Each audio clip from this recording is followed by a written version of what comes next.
Hi, this is Thomas with Believe in the Run. This is Robbe with Believe in the Run. And this is Megan with Believe in the Run. And you're listening to The Drop, our weekly podcast of all things nonsensical and running sprinkled on like confetti over a cake. And this week, Robbie's out of town. So we're going to switch it off. Megan was in Florida. Now Robbie's in Florida. Megan's heading back to Florida. We got some crazy stuff going on. To tell you the truth, I'm tired of all the traveling. Y'all need to get here. All need to be in the office. I feel like I'm the only one who's holding down the fort. Yeah, I'm coming home. I'm coming home, baby. All right. I will gladly embrace you when you get here. Robbie, how Can I get that in? Oh. Can you get that in writing? How's Florida? I was gonna ask how I could get that in writing, the embrace part. I will embrace. It's gonna be a long, all right, healthy embrace. Right. I was gonna ask Robbie, how is or was Disney World? Well, Disney World, yeah, that was a pretty good time. You know, there wasn't too many people there the days we were there, so it was actually very nice getting on all the rides pretty quickly without even a fast pass, and just pretty warm. But they do a pretty good job with the shade, so it wasn't too bad. I had my fill of Dole Whips and other treats from the park, so that was good. I did get in a couple runs around some of the resorts there, so that was nice. But then the downside was that we were in a place where apparently half the world goes to, because I think there's many dialects and other travelers. Maybe you were at Epcot there with us. I felt like I was at Epcot, and we didn't go to Epcot. We were just in line at Magic Kingdom.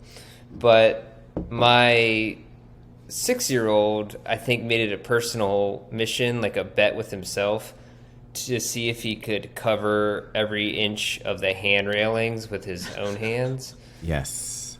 And so, of course, after like the first day there, I had a sore throat and a cold of some sort. Wait, did you have the kids that, like, when I went to Universal Studios, there was that family that was like letting their kids lay on the ground and touch everything? Was that your kids at the park? I wasn't laying on the ground. Well, maybe at some point, but so the only mistake we made was we wanted to get Space Mountain out of the way, and when we got into the park, it had started to rain, so that's an indoor ride. So the line was like an hour long, and a 6-year-old hour long line, not the best combination. So I feel you on there's that. only so many games of Simon Says and 20 questions that you can play before he's just like touching everything. Dude, we waited in line for the Hagrid ride at Universal Studios for over 2 hours. I think it was like close to 3 hours by the time we got on the ride. But it was the one ride we didn't hit before like leaving, and we were just like, screw it, we're just gonna just hang in there. And you couldn't buy a fast pass for it. You're right. How crazy is it that you'll complain for years? You'll tell a story about being for 2 hours on a tarmac at an airport, but you'll pay $200 to wait in line for a 1-minute ride, which isn't even as cool as flying in the air. I don't know. The Hagrid ride was pretty cool. I think I'd rather do that than fly. I'm a little burnt from flying right now. Like, this is going to be the first weekend I'm not flying in a while. And I don't know, Meg, you're getting back on a plane. You ready for that? Nope. But, Well, so Florida, yeah. So otherwise, and then last thing, and then we'll get to all your stuff because I really want to hear about that. But I ended up getting super sick on Sunday. Like, it came on full force, chills, fever, like everything. So I ended up not running for like 4 days because I've been completely out of it. Finally starting to feel better, but it's just a weird time. And by the way, Disney World, not a great place for trash. Couldn't find any They clean up. treasures on the ground. Yeah, It's like, what is this place? It'd be so much more interesting if you just let it go. Oh, that would be the scariest place on earth if they just if they didn't put trash cans out and all those people were just walking around dumping their empty Starbucks. I mean, how amazing is it that you have that many people, and we all know what kind of people go to amusement parks. Us. That you had that many people. Yeah, exactly. That many people in one place, and the park is spotless. Like, there is no trash, it's crazy, the efficiency there. I mean, Disney's crazy, man. There's a whole underground, system so that they can pop out of potholes, grab stuff, and go back down like mole people. Well, so I also found out, okay, for real, this is the last thing. I found out that Epcot was actually supposed to be a utopian planned community for Disney employees. Like, it was never supposed to be an amusement park. But it was Walt Disney's plan for Utopia. And then eventually, that fell apart, and they were like, we have to do something with this place. That's crazy. And turned it into Epcot. That is nuts. Yeah. Anyway, so I want to hear all about y'all's trip to Falmouth, which I didn't get to go to because of this Disney trip. So it looked like an amazing time. It was fun. We're going to do a little more. So actually on the day of the Falmouth race, I ran with a GoPro, and it has enough footage on there that Brandon's going to put together like a little quick little a video from that. But it was less nerve-wracking this time because we had already been there, and so we knew kind of what the course was like. We had an expectation. We'll get into the race, but first I want to talk a little bit about heading up to the visit with ASICS and some of the stuff that we got to see behind the curtain. The Wizard of Oz. We were also there with Tommy Runs, Kafuzi, Drew Whitcomb, 313 Lance and Joe. Running Warehouse was there. They're going to put out a video, which hopefully they don't put some of the content I gave them in there. They captured a lot of questionable Thomas content, so we'll see what they do with that. I'm interested. Oh, you are going to really like it, Robbie. I asked Connor and the team. I said, "Come on, be kind to me. Don't use some of that stuff." So they was decided. This after drinks? Oh yeah. So there's a combination. It was before and after drinks, but so they decided on Falmouth, the road race is on Sunday. We were up there with ASICS and everyone on Saturday, and Connor and the Running Warehouse team had this idea to create two teams within sort of the media that was up there that were going to race against each other. Team Kafuzi, Falmouth, yeah. And Team Believe in the Run. And so as part of that, we did sort of like an intro video of the personalities on the team and some trash talking, and Thomas got really into it. Let's just say that. Yeah. And it was really good. Anyway, so we got there. We did a shakeout run with everybody, and we had some fans come out that were awesome. And we got to schmooze a little bit, eat some donuts, go for the typical run that you wouldn't know because you also missed it when we did the Boston shakeout run, but it was pretty much the exact same thing. We just didn't go across the second bridge. We had our is it Dunkies up there? The Dunkin' Donuts coffee and donuts, and just chilled out with everybody, and people got to try on the shoes, and it was just fun. And then we went to the headquarters, and they actually brought out the shoes, and it was kind of weird because you have Running Warehouse, whose mission is to sell the shoes, versus some of us like Mike and Tommy and stuff where we're just doing shoe reviews. And honestly, people, we'd rather you not buy a shoe that's crappy than put you in a shoe that is not going to give you a good experience when you run. So we're not necessarily coming from the same angle of, hey, here, buy these shoes. And so that was interesting to kind of just see the two different perspectives of how we would look at marketing and getting shoes just out. Talking about the shoes in general. Yeah. So what they're interested in, what we're interested in are kind of, it's parallel, but a little different. Can you talk about what shoes you saw, or is it stuff that I've seen before? You've seen most of the stuff. We're getting closer to final colors and final versions. Some of the stuff that we saw that was new, I think, would be the Cumulus. I don't think he's seen that. And I did see it next year. Yeah. We talked to the Nimbus 25. We saw the Kayano 30. A lot of the trail stuff you would have dug. Yeah. Some new trail shoes. Actually, I did. You know what? I did see that. I saw them there when I was there in April. I saw. We went over to the office and I saw a lot of them. Okay. It's all exciting stuff. I mean, I'm really into it. It seems like things are still getting lighter and fluffier, which is what I'm all about. So. And I have to say, like, their lineup, they've done a really good job with like kind of covering the bases. One of the questions that came up that, you know, I don't know. I probably didn't answer it correctly. I probably got some eye rolls, but they asked the difference, like, how do you guys market? They're like, you guys are marketing. How do you guys market women's versus men's shoes? And, you know, to me, the shoe is the same that they're selling. It's just different sizes and colors, unless they do a specific women's build. Yeah, I've run in both. I know. I should have mentioned that Robbe runs in a lot of women's shoes.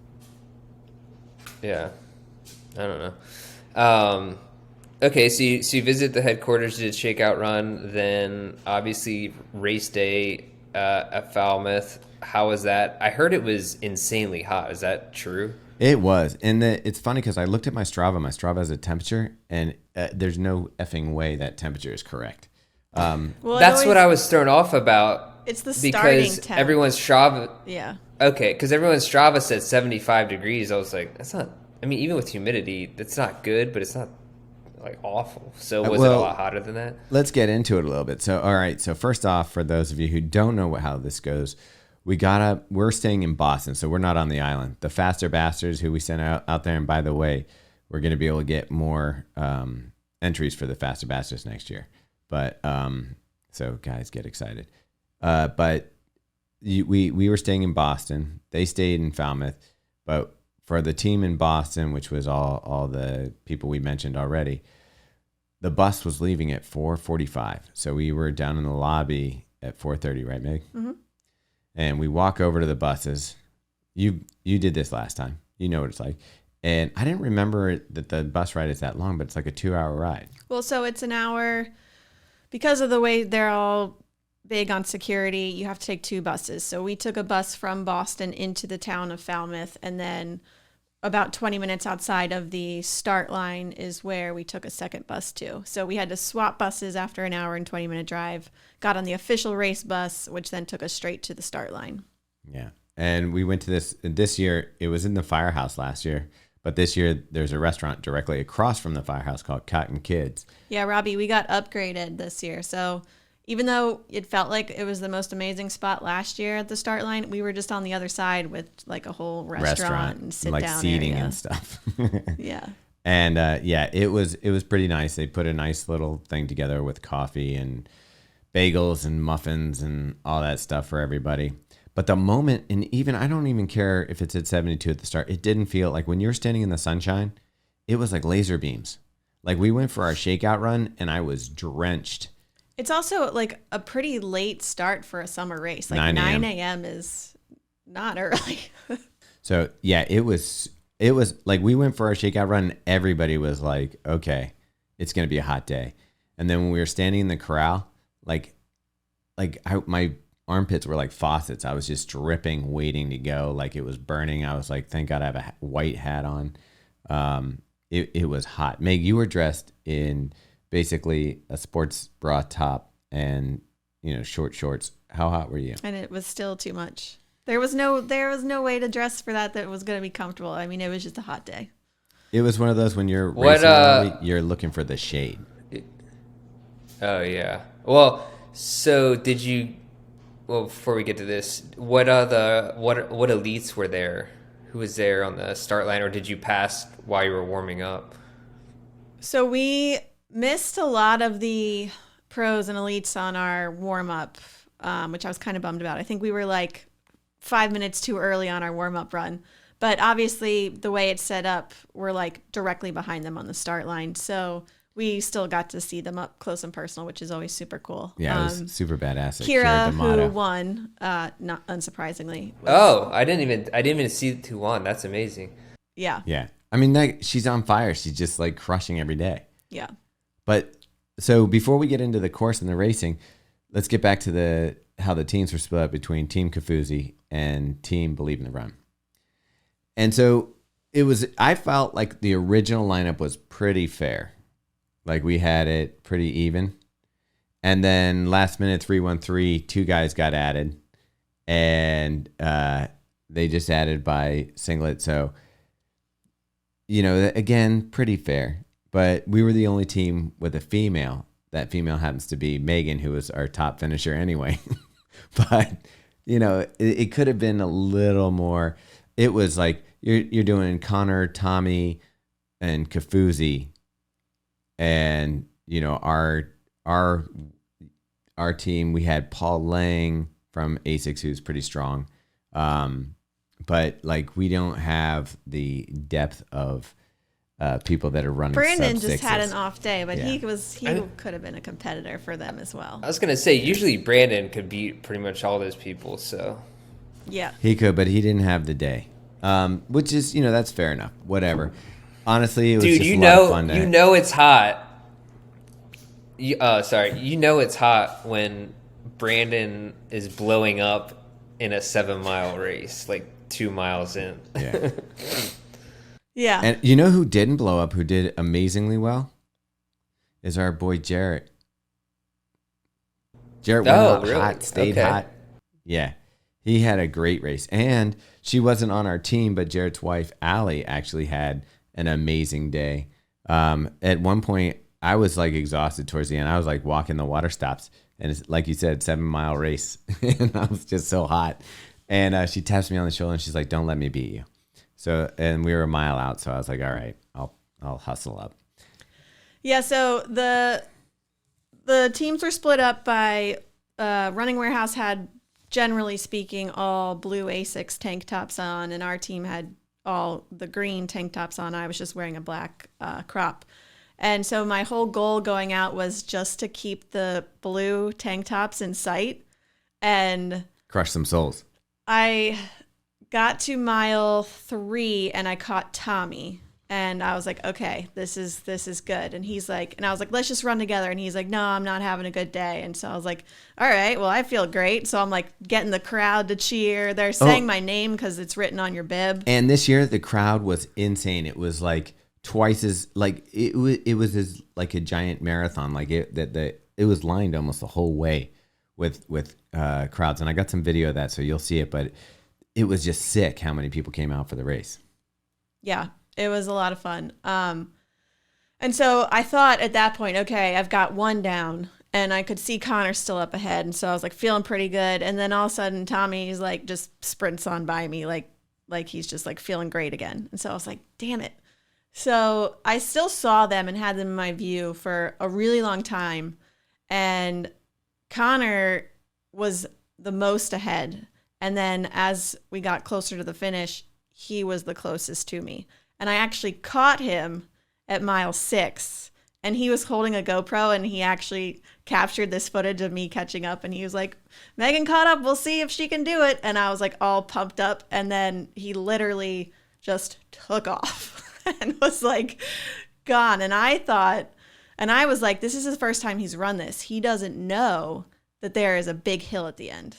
And he took off a good half mile before that big hill. And so I was like, it's not over yet. In my mind, I'm like negotiating all these wonderful things.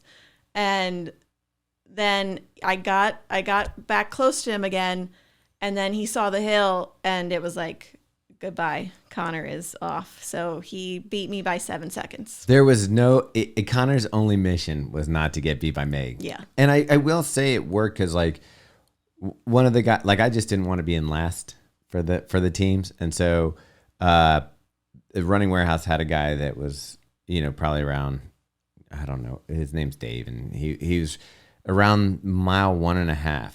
He kind of catches up with me, and I'm like, okay, I'll just run with him on his shoulder, and if I can kick it out at the end, I'll try to take him at the end. So we're just kind of rolling, and then all of a sudden I just noticed he was gone. But then everybody is yelling out your name in the crowd. So I was just listening for, like, if I heard a David, I would be like, mm-hmm. But I didn't hear David again till, later. So I was able to at least not be last. That was actually one of my big tactics, because the crowd was yelling your name, and because like Tommy and Connor, and I think even Lance was in that group for a while. So 3 of the guys on the other team were like 20 yards ahead of me, but I knew that they could hear the crowd. And because I was a girl and alone, my name got like screamed a lot. And so part of my tactic was to hype up the crowds when they were nearby to say my name, so that they knew that I was like right behind them and that I was coming for them. And I mean, I got so much joy out of doing that for the good portion of the race. That's awesome. Yeah, it was dope. One of the things that drove me nuts about the race, though, so Robbie, they had cheer stations. And at mile 2.75, and they said cheer station 4. It had a big flag up that said 4. So all you see from like a half mile out is this giant white 4. And I was like, did I miss mile 3 and I'm on mile 4? And believe me, I'm putting in the effort that it feels like that could be possible. Oh, dude. And so I see the 4 and I'm like, yes, I'm coming up on mile 4. And there's a big difference in a 7-mile race between mile 3 and mile 4, obviously, where you feel like you are in the race. I did the same exact thing. Jarrett said that he did too. Yeah. You saw it, and I'm like, that's so messed why up. The F would you put a giant flag with a 4 on it? Like, they look just like the mile markers, yeah, identical. Except for underneath of it, instead of saying mile, it says cheer station. And I'm like, who designed this? Who was like, oh, cheer station 4 should go a half mile before the 3-mile marker. So it better say it better say beer station if it's gonna do that. If you're gonna treat me like that, it hurt so bad because for a minute I got this burst of energy where I'm like, oh, I'm at 4. I'm not at almost approaching 3. Because that's happened to me in a race before where I lost track of the miles, and next thing you know, I was like, I thought I was going to be crossing mile 15. It's mile 16.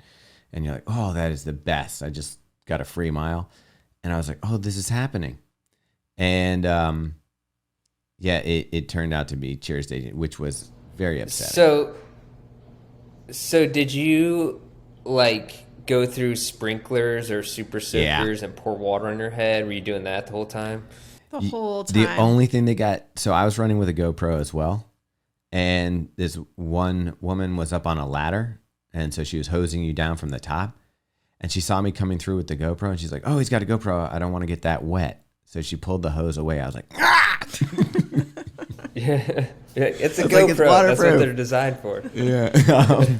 So, yeah, I missed a water. But it was so oppressive. And I thought after being in Florida with the heat and the humidity, I was like, oh, this will be no big deal. It still felt awful.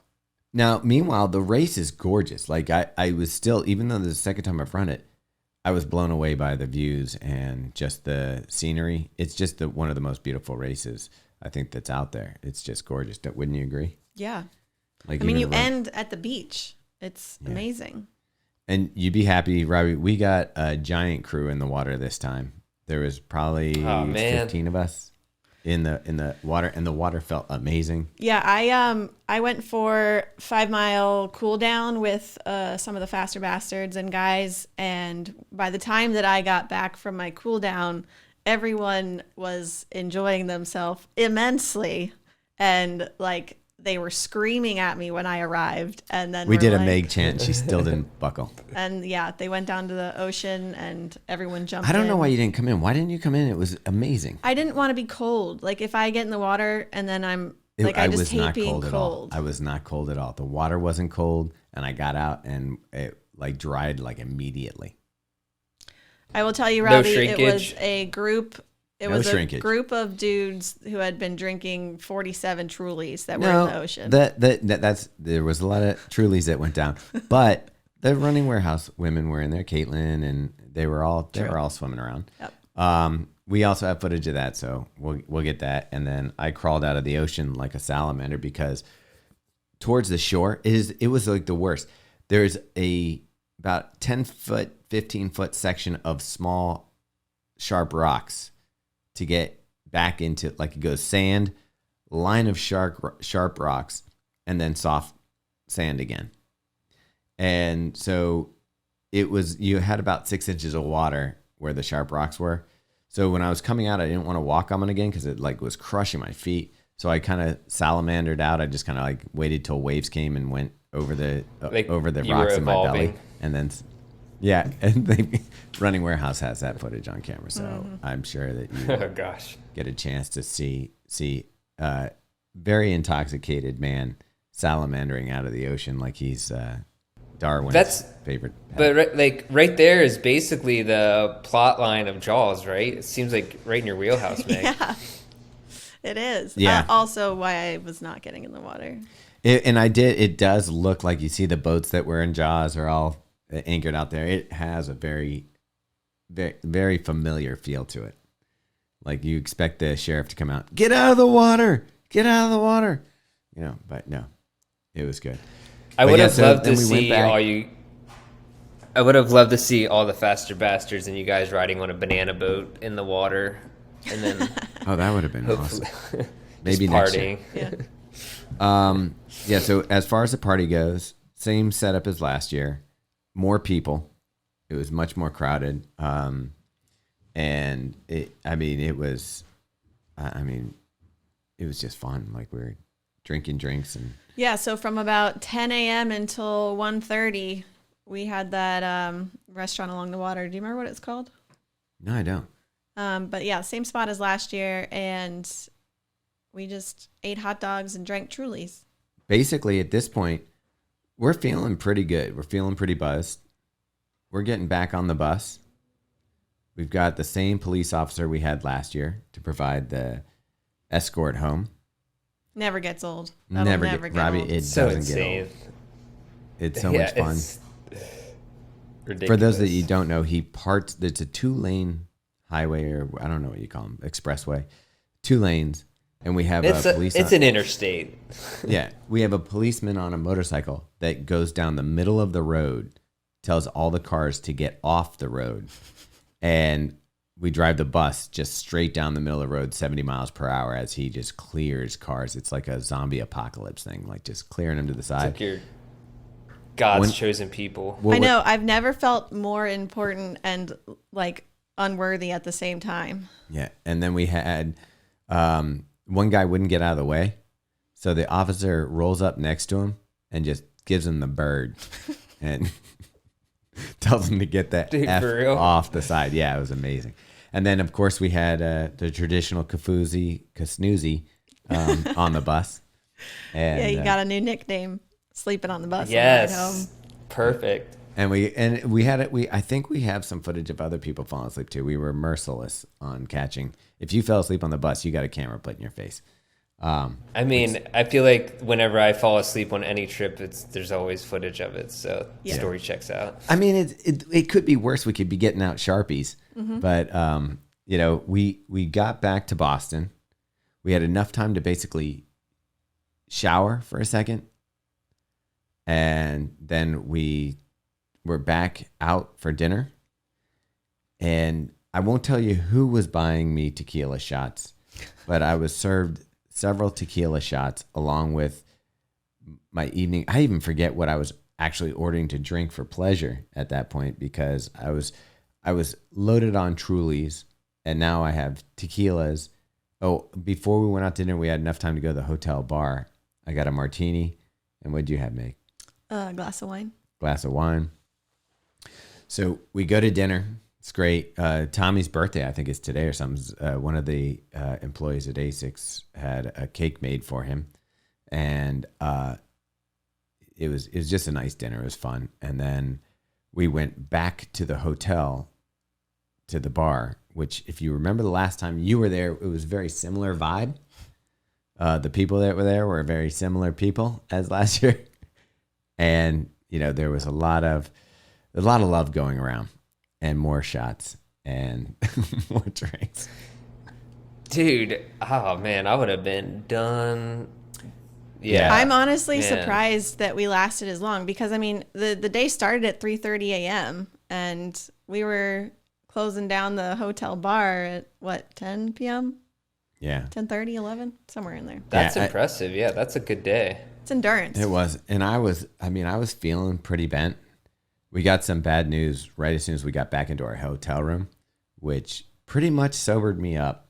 So it was like you went from fun day cruise around to like all of a sudden like, oh yeah, it's still reality is here. And the alcohol kind of just, maybe I'm lucky. Maybe it dried it up and because the plane flight would have been a little rough.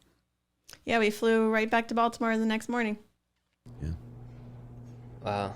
And then, yeah, I mean, it sounds like a pretty good time. Sad I couldn't be there, but I'll be there next year. Yeah. Hopefully. I think you plan around, make sure the family. He definitely has us on the schedule to go next year. And for those of you who haven't been, it's definitely a race worth traveling to. Like, it's just a fun day. Even if it's hot, it's only 7 miles. You'll recover. Well, like we're doing work and stuff, but no, it's totally worth. I'll go back to that in a sec. It's totally worth. But the Faster Bastards, they rented a house amongst themselves, and they had a blast. Like it was like a vacation for them. They hung out. They had a ping pong table, air hockey, and I think pool in their house that they rented. And it's on a beautiful island with an ocean. Like, you can't go wrong. And so next year, I asked Mac if we could get even more entries for the Faster Bastards. He said, sure. So, and they all did great. I don't know if you saw Kucharski, who reviews for us. He's top 10 in his age group. This is a competitive field. It's not an easy field. I ran to the best of my ability for the day. Obviously, I would have liked to have run better. I think I have faster times. Last year was faster for me. But with the heat and just all the stuff we've had going on in our lives lately, I felt like I gave 100% effort. So I was happy with that. I came in top 10% of across the board. So whatever, I'm cool. And even if I came in dead last, I was like, I gave it what I had the day. And it's just such a fun race. Like, definitely up there, you get to see the pros. You get to see, like, it's so deep in the field. You're always running with people. The crowd support was insane. Like, it's definitely a bucket list race. For sure. Any other things we have to talk about regarding shoes? I feel like the thing that sucks about kind of being sick these last few days, I haven't been able to test out some new shoes. You know what I should talk about? This will fill in for the shoe talk. The shoes I wore for Disney, since I was doing a lot of walking those days. So I wore my 3 different shoes. I wore the Nike Zagama trail shoe the first day. Super comfortable. Even with the lugs? It did rain that day. Yeah. Mm-hmm. It did rain that day, and I will say, not good on the wet pavement. Like, just same as the old Nike song and dance thing with the trail line. It seems like such an easy kind thing of a shame. to fix. But again, that's another shoe that has that SRO2 carrier foam with the Zoom X in the midsoles, because it's not full Zoom X. It's a trail shoe. But it was super, like, really comfortable up there with the Peg Trail 4, which is the shoe I wore on the second day. Great. Probably my favorite walking shoe, to be honest. And then I wore the APL zip line for the third day, which is, pretty nice. I saw the same color zip line that you have in Boston, as a matter of fact. The spiderweb one. Oh, really? Yeah. It's a nice shoe. Very comfortable. The shoes that are in right now for review for us, we've got the Rebel 3, the More 4, the Cloud Go, the Saucony Endorphin Shift 3. So I actually ran Adidas Adios in Boston. Yeah, those are pretty much the same as they've been. They're just new uppers. But the I ran in the Endorphin Shift this morning, and that shoe is turning into something. Like they tuned it up a little bit. I feel like it's a little softer, a little more flexible, but still has that speed roll. And when I say a little bit softer, it's like mildly softer. It's still a firmer high stack shoe, but it just felt good. I liked it. I rolled in it. Meg, you ran it this morning too, right? Yeah. I mean, I'm just a little bit tired in general, so I feel like I'm a harsh critic right now, but it was just meh. Robbie, I'm interested, like, if you can run in that one tomorrow, and we can do our first thoughts when I get home. I will say, anecdotally, I'd like to give my what I noticed people wearing at Disney World count. And what I was surprised by. I really, really thought there was going to be a ton of on shoes there, and maybe it's because there's a lot of international people there this week, because like people are back to school already in Florida, so it's like that's why it was pretty sparse. But not that many on shoes. In fact, I feel like I only saw like 5 pairs of ons, which is super crazy to me. I just assumed everyone would be wearing them. But I saw, obviously, you know, the heavy hitters, Nike, Adidas, whatever. But then, of course, Skechers. The one surprising one was, for me, was Under Armour. A lot of people wear Under Armour, and I just it sold at Kohl's. That, I guess. Yeah, I guess that's the thing. It's that DSW Kohl's type shoe at this point. And then as far as actual performance shoes, I think I saw like 1 pair of Vaporfly. Yes. Somebody rocking the Vaporfly at Disney. It's pretty nice. The black and gold colorway. Did you get a photo? I would have been all over that. Dude, maybe I should wear the Alphafly 2 if I go back. I mean, that honestly, it would be comfortable. It's a little more stable than the first one too. Oh, that plate will get old. I don't think I saw. Oh, I did see someone wearing the Peg Trail 3, so maybe they read our review and saw that as the most comfortable walking shoe. And I forgot to mention this, Meg. I don't know if Thomas told you this, but I got recognized from Believe in the Run, like right as I was going into the park on the first day. Amazing. That's awesome. Some dude came up to me. Now I was wearing that cartoon Believe in the Run shirt, but some dude came up to me. I was like taking a picture of the Magic Kingdom, and he's like, "Hey man," he's like, "I believe in the run." And I was like, "No way!" I was like, "He's like, yeah." He's like, "Have a good one." I was like, "Thanks, dude." That's awesome. So then my head was huge because my wife was there. I was like, no big deal. See what you're traveling with. And it was like literally within the first minute of getting to Disney. So then I'm thinking, well, let's just see how many times this could happen during our stay here. And it didn't happen again. If you're in Boston, it would have happened a lot. We had a good time. And what was fun is seeing people like I saw some of our grit hats at Falmouth. Like people were running with them, so it was pretty cool. Oh, nice. Cool. Yeah. All right. Well, I guess we can kind of wrap this up. Unless you had anything else. Before we wrap it up, Robbie, you were definitely missed. Okay. You were missed as part of Team Believe in the race for sure. We could have used your speed, it just I kind of like we've done 2 different Boston trips where you and I have had to split the time.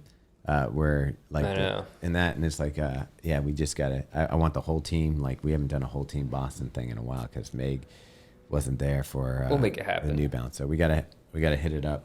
Any other news you want to talk about other than Kira D'Amato winning? We could mention that again. Nope. That Kira won. It was pretty awesome. I don't understand it. She's just, you name the course, the heat, the temperature, the hills, and she's just crushing. All right, so this week's guest is Tony Post. If you don't know who Tony Post is, he shortened his name to name his shoes, which are Topo. And he's been in the industry for a long time. As a matter of fact, if you've ever worn Vibram 5 Fingers, he was kind of responsible for those when he was at Vibram. So we're going to learn a little bit more about why he broke off and why Topo. And I don't know, Robbie, do you remember the very first Topo shoes? I don't remember the first one, but I remember that the first Topo athletic shoe that I loved their Mountain Racer shoe, which just was awesome for me. I think it was our favorite trail shoe of 2020 or 2019. So, and they're similar. Sorry, go ahead. What I was going to tell you about the first one is it originally started kind of like ninja foot.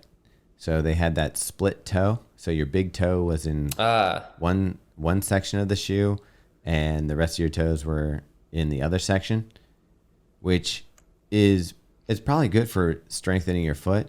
However, socks, you only had one brand that you could go with, which was Injinji.